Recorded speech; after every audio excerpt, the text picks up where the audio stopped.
Yo, hey guys, it's Pop and Jacques Slade here. Back with another unboxing, and today I have the pleasure of bringing you a first look at the new shoe for Giannis Antetokounmpo, the Nike Zoom Freak 2.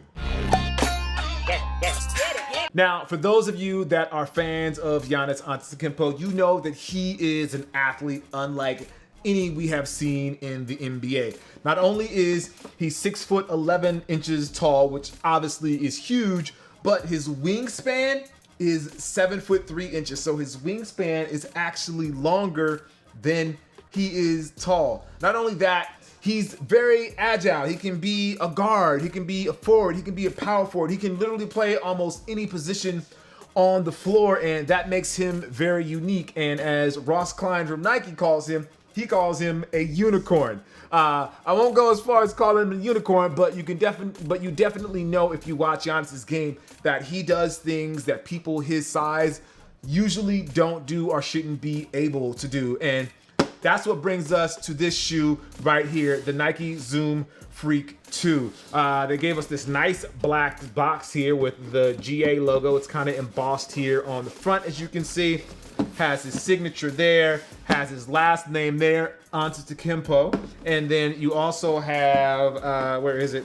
The Nike swoosh and then the size right there. But enough of the box, let's actually hop into the shoes, and here we go. Oh yeah, oh, very, very nice. Let me actually take these out the box and before we get into the shoes. So I've actually been pretty excited about this shoe because one, the price of the shoe. You know, basketball shoes can get very, very expensive, but what Nike has done with Giannis is they've kept his shoes affordable. Now, this model in particular is going to be $130, but that's just for this specific colorway. The other colorways that are releasing next month, those are only going to be $120. So if you don't want to spend $130, you can wait and spend $120. Now, this colorway here is called Naija, N-A-I-J-A. I believe that's how you pronounce it, and it means of or from Nigeria. For those that don't know, Giannis is actually Nigerian, even though he was born in Greece. So he was born in Greece. His parents are Nigerian. They moved to Greece and he was born there. So he's Nigerian, but from Greece, if that all makes sense at all. And you actually see that on his logo, the Greece part on his logo here on the box, where you see the 34 right there. It actually looks like the Greek flag. So you have that there, right there. Anyway, let's hop into the shoes. So there's a couple of different things that are happening with this shoe. As I was saying earlier, Ross Klein, when they designed the shoe for Giannis, they really watched his game and watched how he played. And something that they really picked out from his game was the Euro step and how Giannis moves across the floor. And they also told us that he only needs 3 dribbles to move from one end of the floor to the other, which is absolutely incredible. I need like 10 myself. But let's break down his sneaker and I'll give you some of the details about what's going on. Now, Giannis generates a lot of power. That's just part of the game when you're 6'11", but he's also very agile. And to deal with that power and the pressure that he puts on his shoes, they added 2 TPU pieces right here to help with the containment of his shoe. Giannis does a lot of Euro step, and when he's stepping here, they need something to contain him as he puts that pressure in the front of his foot. And so that's why they added these 2 pieces here to help contain him there. And then you can even see here, even though you have the big branding of the Nike swoosh, they actually added some additional stitching right here as well to help with the containment of his foot when he makes that move. Now, moving over to the medial side of the shoe, you see that they have this extra rubber piece here at the toe. If you are a guard, generally I feel like this happens with guards the most, that they drag their toes a lot when they're either they're making a move to cut back, or you're driving to the hole and you drag that foot. You have that extra piece of rubber here to give you that extra protection and also to give you that extra traction that you need when you make those sort of moves. Very, very nice touch, and you don't usually see something like that again on a big man's shoe, but the way that Giannis plays, it actually works because it fits his style of game.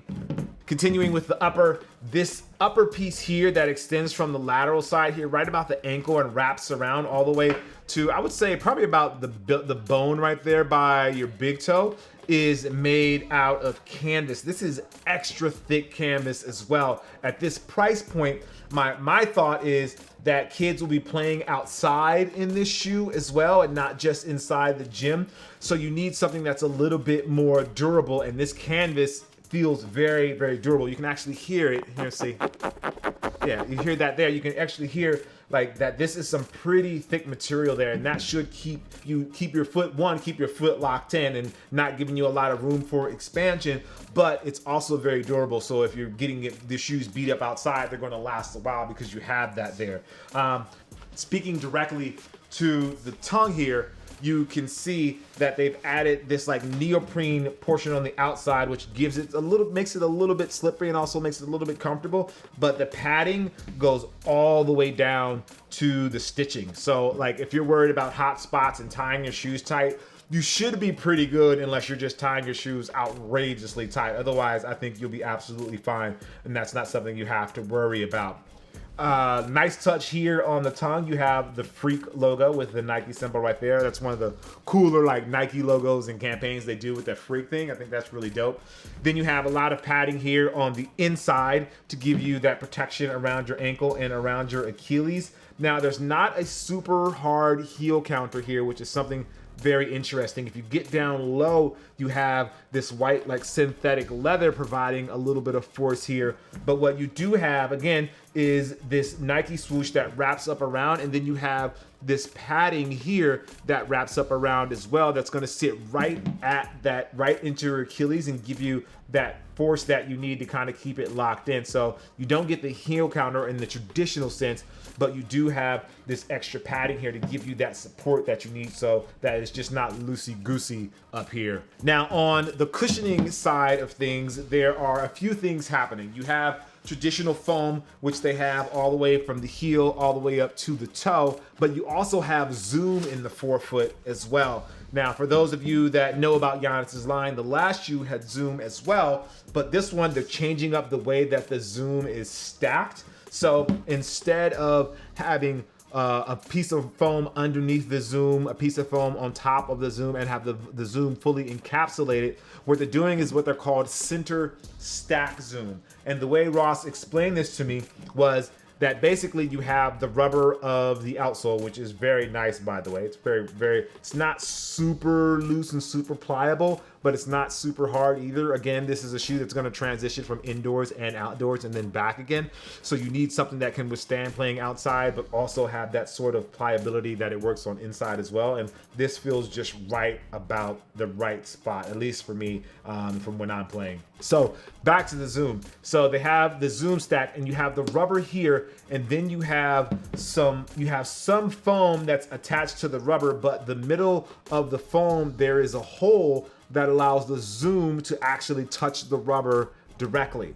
And that same principle is used at the top. So beneath the sock liner, you have the Strobel board, but then you have the zoom right there as well. And for those that don't know about the Strobel board, if you take out the sock liner in your shoe, the Strobel board is what you see that is basically the stitching of the shoe. It helps hold the last of the shoe together with the upper. So the last is like this midsole section, and then you have the upper, which is obviously the top part of the shoe, and then the Strobel board is the piece that connects those two. So if you take a look at some of your shoes, you'll see that you'll have a Strobel board there on the inside, and it's connected the two pieces. Now this Strobel board is actually a foam piece, it feels like. Usually they use cardboard there, but this is foam, and again, this is to give Giannis that extra sensitivity when it comes to that zoom pod. So nothing hard is in between the zoom pod and his foot. So you have the sock liner, you have the foam Strobel board, and then you have the zoom pad, and then the zoom pad goes directly to the rubber. It gives you a lot of feel for the ground, so you have lots of responsiveness from the ground, and it also gives you that impact protection that you need, so you're directly on top of it and it's not deflected in any way by extra foam. But there is extra foam here at the heel. So from here to the toe, the heel kind of transitions down. It almost looks like a race car. You know those race cars that have the big wheels in the back and then the little wheels in the front? I don't know what they call the drag. Maybe it's drag race cars. But that's what it reminds me of with the foam here, and it goes down. I imagine this is just like a Cushlon or something like that, but it definitely provides you the cushioning that you need. I walked around the house in them a little bit earlier, and it didn't feel super hard, and it didn't feel super soft either. It's definitely not soft or responsive like React, but it does give you a different feeling. It's a little more durable, and I think that's something you need when it comes to basketball, at least for this sort of setup inside of this shoe. Now, as Giannis always does, he has some touches to his family, and actually we can start here with the sock liner. It says, "I am my father's legacy." For those that don't know, Giannis's father passed, and part of his life mission is to carry on the legacy of his father, and so he includes that on his shoes, which I think is really, really dope. Now, also, Giannis has a few brothers, and he's included them on the shoe as well. So if you look at the rear part of the outsole, he has Giannis, which is his name, obviously, Costas, Francis, Alex, and Thanasis, which are his brothers. And then he has his mother and his father, Charles and Veronica. And Charles and Veronica, their name is right in the area where you see that the outsole is decoupled. For this model, Ross decided to decouple the outsole instead of having one full piece. He said he wanted to give Giannis the freedom of movement so that his foot could move in different directions. And so they added that separation and just has foam here in the middle so that he'd be able to change direction when he does that Euro step, and that he has the ability for his foot to transition the other way. Another important thing that they did with this shoe is they included a very, very small outrigger, and that's right here. It's almost a lip that goes over the edge of the shoe, and you can see it right here. And basically what that does is, again, when he's doing that Euro step, it's that extra little bit so that he doesn't roll over his ankle or roll over his foot. That little extra piece there adds almost like a platform to provide a little bit more leverage for him. And it's actually pretty thick. It goes probably about 1.5 inches here. This is an 11.5, and it probably goes from there to there to give him that little bit of leverage when he's trying to transition from one move to another or from one direction to another. Other details include the freak here on the heel. Again, they have the freak on the tongue, and then his number 34 there on the inside. And overall, I would say that the shoes, they fit very well. Again, this is an 11.5, but there's a lot of padding happening here. So I usually wear between 11 and 11.5. So with the padding that's on these shoes, the 11.5 fit me best. I would generally get between those two when I rock with my basketball shoes, but with these, I feel perfectly fine with an 11.5. If I would have gotten 11, I feel like they would have been a little bit too tight. These fit just right. It's not super snug, it's not loose, it's just where it's supposed to be. So if you're in between sizes, I would say go up. But if you wear your shoes a little bigger, then you definitely need to go up a half size. But again, everybody's foot is different, and that's just how this works with me. So I just want to give you guys just a quick first look. I obviously haven't had an opportunity to play in these because we can't go outside and we can't play at a park or anything, or a gym or anything like that. But just from wearing them around the house, I definitely like the way that they feel, and they feel pretty good on my feet. I can't wait so we could actually get out and actually put some work in these. Anyway, so those are my thoughts on the Nike Zoom Freak 2. Again, this is the Naija colorway. It drops on the 25th for $130. The rest of the colorways drop on August 7th for $120. As always, I appreciate you. I'm Jacques Slade. Let me know what you guys think of the Nike Zoom Freak 2 down in the comments below, and I'll see you soon.